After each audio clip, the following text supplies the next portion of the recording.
தளபதியோட ஆடியோ லான்ச்சில வேற மாரி சம்பவம் இருக்குங்க. தனுஷ் அவர்கள் கண்டிப்பா வரேன் அப்படின்னு சொல்லியிருக்காரு. இன்னும் நெறைய பேர் சினிமா துறையிலேருந்து வராங்களாங்க. சூப்பரா இருக்க போது கண்டிப்பா இது வேற லெவல்ல இருக்குன்னு சொல்லி எதிர்பார்க்கப்படுகிறது.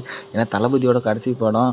அதனால நெறைய பேர் சப்போர்ட்டுகள் இருக்கு. இன்னும் பார்த்தீங்கன்னா தலையும் அங்க தான் இருக்காரு. சிம்புவும் அங்க தான் இருக்காரு. இத எப்படி நான் சொல்றதுன்னு தெரியல. கண்டிப்பா தல அவர்கள்லாம் வந்தாலும் அந்த ஸ்டேஜே பிளாஸ்ட் ஆயிடுங்க. ஸ்டேஜ தமிழ்நாடு பிளாஸ்ட் ஆயிடுங்க. அரசியல்ல அது ஒரு பெரிய எதிர்பார்ப்பா இருக்கும். ஆனா தல அவர்கள் வருவாரா என்னன்னு தெரியல. ஒரு வேளை நண்பன் அப்படின்னு சொல்லிட்டு வரதுக்கு உண்டான வாய்ப்பு இருக்கு. தளபதி அவர்கள் கூப்பிடுவாரா என்னன்னு தெரியல.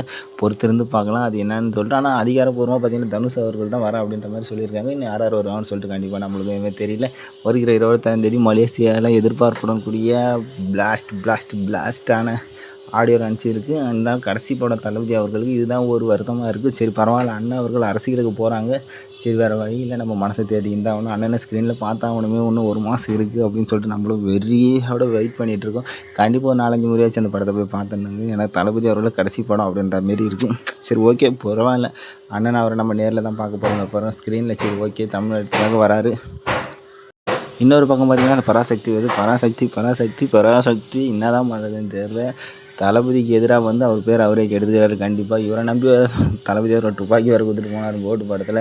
இது தனுஷ்கிட்டே கொடுத்துருக்கலாம். எனக்கு தெரிஞ்சு நீங்கள் எத்தனை பேர் சிவகார்த்திகேயன் பற்றி தனுஷ்கிட்ட கொடுத்துருந்தா அது நல்லா இருந்திருக்கும் அப்படின்னு சொல்லிட்டு நினைக்கிறீங்க. அவங்க எல்லோரும் ஒரு லைக்கை போட்டு சப்போர்ட் பண்ணுங்கள். சேனலில் ஒரு லைக் மட்டும் போட்டு விடுங்க, இல்லை கமெண்ட் பண்ணுங்கள் எத்தனை பேர் அந்தமாரி நினைக்கிறீங்க. என்ன மாதிரி நினைக்கிறீங்களா இல்லை நீங்கள் வேறு மாதிரி நினைக்கிறீங்களான்னு பார்த்துக்கலாம்.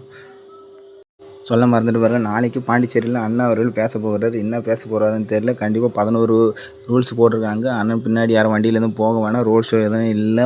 மக்கள் முடிஞ்ச அளவுக்கு போயிட்டு பார்த்துட்டு வாங்க. ஏன்னா கரூர் சம்பவத்துக்கு அப்புறம் வெளிப்படையாக நடக்கிறது, வெளியில் நடக்கிறது இங்கே தான். மக்களே பாதுகாப்பாக இருங்க. பாய்.